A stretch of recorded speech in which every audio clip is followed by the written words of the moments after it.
শাሎም শাሎም। আজকে নীরব ধ্যানের অংশ হচ্ছে মার্টিন তীর্থ সুসমাচার ৭ অধ্যায় ৩১ থেকে ৩৭ পদ। এই অংশে আমরা দেখি যিশু একজন বধির ও তোতলা লোককে সুস্থ করলেন। এই ঘটনা থেকে আমার জীবনে ৫টি গুরুত্বপূর্ণ শিক্ষা রয়েছে। আসুন দেখা যাক।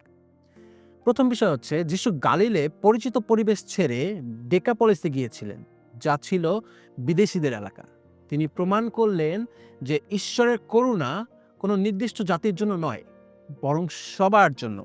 সেখানে এক অসহায় ব্যক্তিকে যিশুর কাছে আনা হয়। সে নিজের প্রয়োজন প্রকাশ করতেও অক্ষম ছিল। আমাদেরও উচিত অন্যদেরকে যিশুর কাছে নিয়ে আসা। দ্বিতীয় বিষয় হচ্ছে যিশু লোকটিকে ভিড় থেকে একান্তে নিয়ে গেলেন। তিনি তাকে কোনো প্রদর্শনী বানাতে চাননি। মনে রাখবেন, কখনো কখনো ঈশ্বর আমাদেরকে একাকী করেন শাস্তি দেওয়ার জন্য নয়, বরং আমাদের পূর্ণ মনোযোগ পাওয়ার জন্য, যাতে তিনি আমাদের আত্মার গভীর ক্ষত সারাতে পারেন।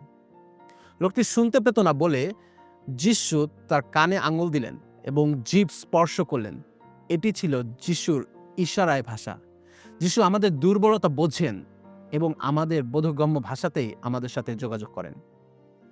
তৃতীয় বিষয় হচ্ছে সুস্থ করার আগে যিশু স্বর্গের দিকে তাকিয়ে দীর্ঘশ্বাস ফেললেন। এটি ছিল সৃষ্টির ভগ্নদশা ও মানুষের কষ্টের প্রতি তার গভীর মমতা। তিনি আমাদের যন্ত্রণায় উদাসীন নয়, আমাদের কষ্টে তিনি ব্যথিত হন। তিনি আমাদের জীবনের ভাঙা অংশগুলোতে মেরামত করতে চান। চতুর্থ বিষয়, যিশুর আজ্ঞা দিলেন, খুলে যাও। সাথে সাথে লোকটি শুনতে পেল ও স্পষ্ট কথা বলল। উপস্থিত লোকেরা বলল, তিনি সবই ভালো করেছেন। এটি আদি পুস্তকে সৃষ্টির গল্পের কথা মনে করিয়ে দেয়। যিশু কেবল শিক্ষক নয়, তিনি নতুন সৃষ্টিকর্তা, যিনি আমাদের জীবনের বিশৃঙ্খলতা দূর করে শান্তি ফিরিয়ে আনেন। পঞ্চম বিষয় হচ্ছে আমাদের জন্য আহ্বান। কিন্তু প্রশ্ন হচ্ছে, আমরা কি পৃথিবীর কোলাহলে ঈশ্বরের স্বর শুনতে পাই, নাকি জগতের মোহ মায়ায় আমাদের মুখ এবং কান বন্ধ আছে? যদি থেকে থাকে, তাহলে অবশ্যই আমাদের আত্মিক কান ও মুখ খোলার জন্য যিশুর স্পর্শ প্রয়োজন। এই অলৌকিক চিহ্ন আমাদের মনে করিয়ে দেয়, একদিন ঈশ্বরের রাজ্যে আর কোনো রোগ বা শোক থাকবে না। তিনি সকল কিছু নতুন ও ভালো করে তুলবেন।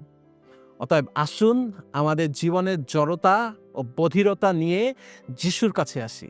তিনি আমাদের একান্ত নিয়ে গিয়ে সুস্থ করতে চান। তার এই শক্তিশালী বাণী, খুলে যাও, আজ আমাদের হৃদয়ে ধ্বনিত হোক। ঈশ্বর এই বাক্যের মধ্য দিয়ে আপনাদের প্রত্যেককে আশীর্বাদ করুক। ধন্যবাদ।